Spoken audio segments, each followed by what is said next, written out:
Depuis 2022, Julien Otavi et Charlène Juvet animent la compagnie Pandale par le biais de créations artistiques et d'initiatives culturelles. Actuellement, ils co-créent la pièce Paracosme qui raconte l'histoire de Juliette, 16 ans, qui aspire à devenir autrice. Placée en famille d'accueil, elle crée un refuge imaginaire dans sa chambre et, à travers ses identités multiples, elle se découvre et progresse vers son rêve littéraire. Je les retrouve aujourd'hui en résidence au Théâtre des Bains-Douches au Havre pour explorer leur processus créatif pendant cette résidence. Une matinée de résidence avec la compagnie Pandale.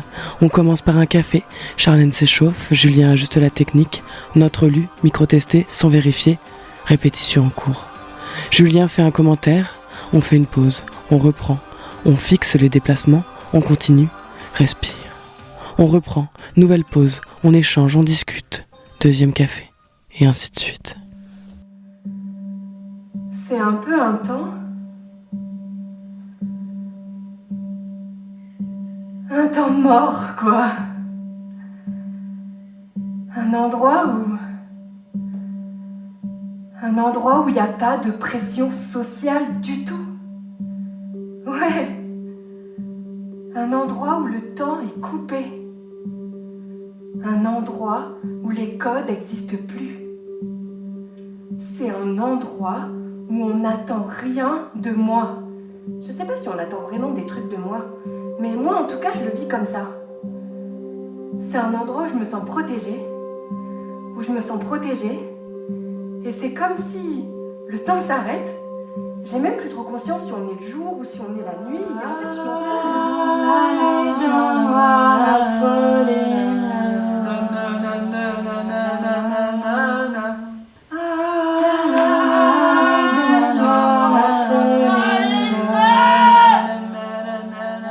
Bonjour Charlène et Julien.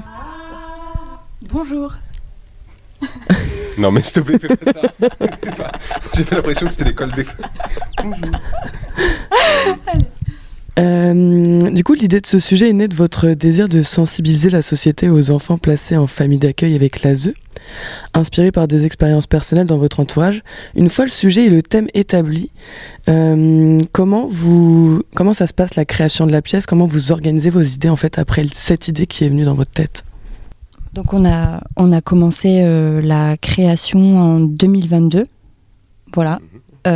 C'est parti effectivement d'un désir commun de parler de l'invisibilisation qu'il y a autour du sujet de l'aide sociale à l'enfance, ayant des personnes ayant vécu des parcours de placement dans nos familles, et aussi également de lever la stigmatisation qu'il y a autour de ce sujet, et en création aussi de sortir du fantasme de l'orphelin qui est très présent dans la littérature du 19e siècle.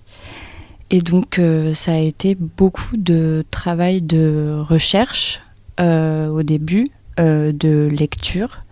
On a eu tout de suite aussi la volonté de s'engager et de créer l'action culturelle qui est parallèle à ce projet. Et est-ce que tu veux compléter ? La première volonté, c'était de ne pas faire du théâtre documentaire. C'était de se mettre du point de vue en se disant que s'il y avait des membres de nos familles qui ont été touchés par l'ASE, qui étaient dans le public, de ne pas se retrouver en voulant représenter quelque chose à être stigmatisant.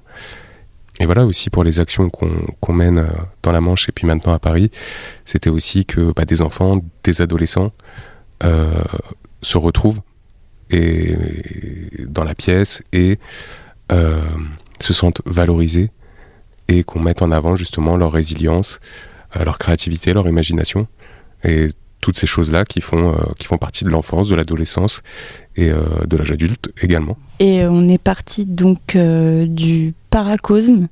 Donc c'est un terme d'un psychanalyste américain qui s'appelle McCase. Et donc les paracosmes, ce sont les mondes imaginaires intimes qui sont créés par les enfants et les adolescents. Et donc nous, on s'est posé une question qui nous a suivis tout au long de ce travail, et qui reste aussi une question fondamentale qui est posée dans la création, qui est de quoi est-ce qu'on se saisit pour se construire, Et ce qui nous a intéressés, c'est surtout la place de l'imaginaire dans la construction de soi. Et donc, Paracosme, c'est l'histoire d'une jeune adolescente qui vient d'être placée en famille d'accueil et qui déploie un monde imaginaire dans sa nouvelle chambre, qui est fait de draps, d'une cabane de draps, donc qui sont en fait des toiles de 7,50 m déployées dans le théâtre, et de Lego géants qu'elle va moduler et avec lesquels elle va poursuivre une quête d'identité, se faire face, créer des espaces de résilience qui lui permettent de reprendre le contrôle sur ce qu'elle vit et de pouvoir poursuivre son rêve de devenir autrice. Voilà. Ok. Et du coup, là, vous avez l'idée, vous avez Charlène en tant que cette jeune fille. Comment, après, vous utilisez un peu les résidences pour vous nourrir, pour approfondir le projet? Comment ça se passe en fait une résidence? Est-ce que vous pouvez m'expliquer par exemple cette semaine comment ça s'est passé au Théâtre des Bains-Douches, depuis lundi dernier d'ailleurs? Alors avant cette semaine-ci, il y a eu donc toute une écriture de plateau qu'on a menée et poursuivie ensemble. Il y a eu la première partie de la création musicale et des premières mises en lecture de toute la matière qu'on avait récoltée et de tout le texte qu'on a construit. Et là, cette semaine, en fait, chaque semaine de résidence finalement est spécifique à... on arrive avec un axe et on se dit qu'est-ce qu'on va bosser sur celle-ci. Et là, ce qui est important pour nous, c'est de poursuivre la création musicale, déjà dans un premier temps, parce que dans ces espaces qui sont entre monde réel et monde imaginaire, la création sonore était super importante. Il y a beaucoup de sons enregistrés, de voix qu'on a enregistrées ensemble, qui viennent plutôt du monde réel et qui sont plutôt, qui représentent plutôt l'extérieur. Et comment ces sons extérieurs, on s'est beaucoup amusé à se dire, comment ces sons extérieurs, Juliette, la protagoniste, va les entendre dans cet espace mental et comment ils résonnent dedans et comment elle va les déformer et comment... Je te laisse compléter. Oui, et puis on a commencé le travail en 2022, fin 2022 justement, de recherche, de lecture, de référence par rapport à l'aide sociale enfance, par rapport à l'enfance. Et on a pu, dès l'année dernière au Théâtre des Bains-Douches, à la même période en octobre 2023, commencer un travail d'écriture au plateau, nourri de l'imagination et de toutes les sources documentaires qu'on avait emmagasinées, qui nous a permis au bout de 2 semaines d'avoir une matière très très très dense fictionnelle sur les souvenirs de Charlène, sur ce qu'on a pu lire, regarder, et pas du tout justement sur un quelconque possible témoignage d'enfants, parce qu'on voulait vraiment que ça reste une fiction. Et puis on a enchaîné comme ça au fur et à mesure des résidents sur la saison 2023-2024, le peaufinage du texte, le défrichage un peu de toute la matière, pour arriver en fin de saison dernière aux premières bases de création musicale avec Anne-Laure Labaste. Et pour en revenir aujourd'hui à un travail de plateau, des premières idées de scénographie. Et on l'espère tout au long de l'année qui va se peaufiner encore au plateau. Oui, et puis ce qui était bien aussi dans cette résidence, c'est qu'on a fait aussi une première mise en jeu où on a vraiment commencé à attaquer le plateau. Et comme c'est vrai que c'est une écriture qui part d'un geste, une écriture de plateau où c'était en improvisation, en mouvement. Et c'était chouette aussi de retrouver ce mouvement-là et de voir comment ça s'articulait dans cet espace. Et les résidences, vous faites comment pour les choisir? Vous postulez à des théâtres, si j'ai bien compris, et vous choisissez les théâtres parce que vous avez une affinité pour eux, ou c'est parce qu'il y a des appels à projets? Comment ça se passe? C'est un peu tout à la fois. Les deux. Ok. Les deux. Ouais, c'est ça, c'est un peu tout à la fois. On essaie de se rapprocher évidemment des théâtres qui ont les lignes de programmation qui se rapproche le plus de notre sensibilité, et de leur programmation aussi. Et puis il y a aussi des appels à projets, on a répondu à plusieurs pour cette année. Et puis après, c'est aussi des gens qui nous contactent ou qui nous proposent. Et selon les possibilités, les emplois du temps et les agendas de chacun, on peut réussir à s'organiser comme ça. Et là, c'est par exemple, là, vous êtes en recherche du coup de résidence pour la prochaine résidence, comme vous disiez tout à l'heure. Absolument. Pour les prochaines étapes. Et ça serait quoi les prochaines étapes, du coup, quand vous trouvez la prochaine résidence, ce serait quoi votre nouvel axe de peaufinage, si je peux dire? Ce serait la création lumière. Ok. Voilà. Et continuer la mise en jeu et de travailler sur la corporalité. Ok. Ouais, c'est ça, il y a un gros travail au plateau d'interprétation encore à faire. On l'espère, je pense qu'on aura assez de temps sur la saison, ça sera cool. Et la date de sortie, elle est pour quand, théoriquement? Septembre 2025. Ouais. Ok. Dans moins d'un an maintenant. Tatatan. Et maintenant, comme tu as pu dire tout à l'heure, Charlène, tu as parlé un peu de vos actions culturelles. Sur votre site, du coup, pindal.fr, vous mentionnez « En parallèle de ce projet d'écriture, il était nécessaire pour nous de nous engager en proposant une action culturelle ». Pourquoi vous trouvez que c'est important pour vous de combiner les deux aujourd'hui Parce que de la même façon qu'on travaille avec nous-mêmes, c'était important aussi pour nous de proposer cette action culturelle et de créer une safe place, un endroit où la parole des participants est valorisée et mise au centre. C'était important pour nous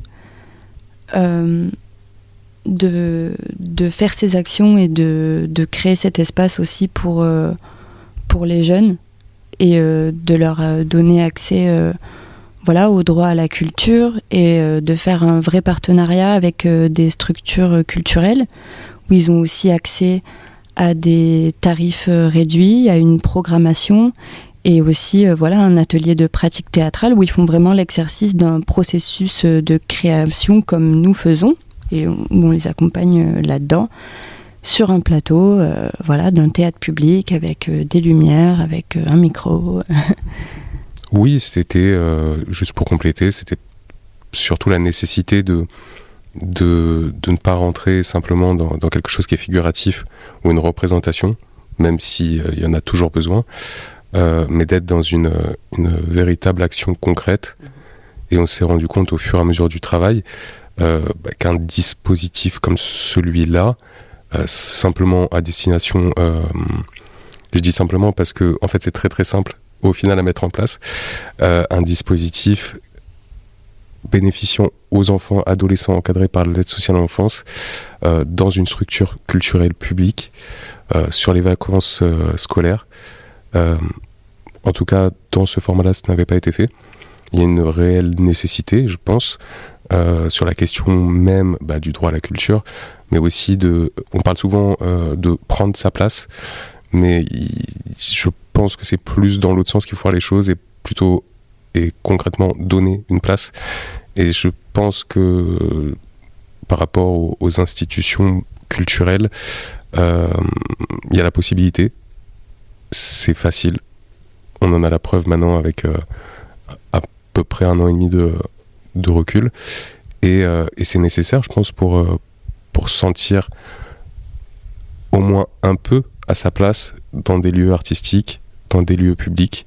Et on travaille donc avec près de 50 enfants placés dans la Manche, au théâtre, avec le théâtre de l'Archipel à Granville, et aussi avec les CMS de Avranches et Mortain au théâtre d'Avranches.